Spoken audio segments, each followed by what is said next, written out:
Hello friends, welcome to Verma study point. तो चलिए आज हम स्टार्ट करते हैं और आज हम पढ़ने वाले यूज़ ऑफ देयर, यानी कि देयर का यूज़ हम किस तरीके से कर सकते हैं। और आज हम देयर का यूज़ जो करेंगे दो तरीके से यूज़ करेंगे। एक तरीके से सेंटेंस के स्टार्टिंग में यूज़ करेंगे देयर को, और दूसरा तरीका होगा सेंटेंस के लास्ट में हम देयर यूज़ करेंगे। तो चलिए सबसे पहले देयर का जो मतलब होता है वहाँ के लिए हम देयर यूज़ करेंगे। अब आज इसको सबसे पहले हम एज ए सब्जेक्ट यानी कि सब्जेक्ट की फॉर्म में यूज़ करेंगे, क्योंकि एग्जाम्पल एक राजा था। अब इस सेंटेंस में हमें यही नहीं समझ आ रहा कि सब्जेक्ट क्या है, क्योंकि एक राजा था, ए से तो शुरुआत करेंगे नहीं, एक किंग वॉज देयर, ये गलत हो जाएगा। तो इस सिचुएशन में हम देयर का यूज़ सब्जेक्ट की फॉर्म में यूज़ करेंगे। और जब देयर का use as a subject use किया जाता है तो देयर का मीनिंग साइलेंट की फॉर्म में होता है। तो यानी कि मीनिंग जो होता है वो नहीं होता, कुछ भी साइलेंट के रूप में देखा जाता है इसको जब स्टार्टिंग में यूज़ किया जाता है देयर को। और यदि हम देयर को सेंटेंस के लास्ट में यूज़ करेंगे तो इसका मीनिंग हो जाता है वहाँ। तो चलिए स्टार्ट करते हैं। सबसे पहला एग्जांपल है, एक राजा था, there was a king. Next, जल्दी करने की कोई ज़रूरत नहीं है।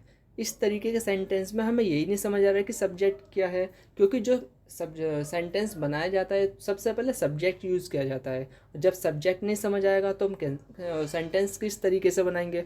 तो इसलिए हम इस यहाँ पे देयर का यूज़ कर रहे हैं। तो there is no need to hurry. और नेक्स्ट, सच बोलने के लिए कुछ कहना पड़ता है। There is something to be said for telling the truth. Next, कमरे में अजीब सी गंध आ रही थी। There was an odd smell in the room. Next, खेलने का समय नहीं है। There is no time to play. Next, इसमें कोई शक नहीं। There is no any doubt. गली में बहुत सारे बच्चे हैं। देयर आर ए लॉट ऑफ चिल्ड्रन इन द स्ट्रीट। उसके परिवार में गंभीर समस्या है। There is serious problem in her family. अब हमने सेंटेंस में देयर का सबसे स्टार्टिंग में यानी कि सब्जेक्ट के रूप में यूज़ किया। अब हम यूज़ करेंगे देयर को सेंटेंस के लास्ट में यानी कि ऑब्जेक्ट के फॉर्म में हम यूज़ कर देंगे। अब इसका मीनिंग हो जाएगा वहाँ। तो सबसे पहले सेंटेंस है, हम वहाँ सुरक्षित रहेंगे। We will be safe there. और नेक्स्ट, तुम वहाँ कब तक रहोगे। और till when will you stay there.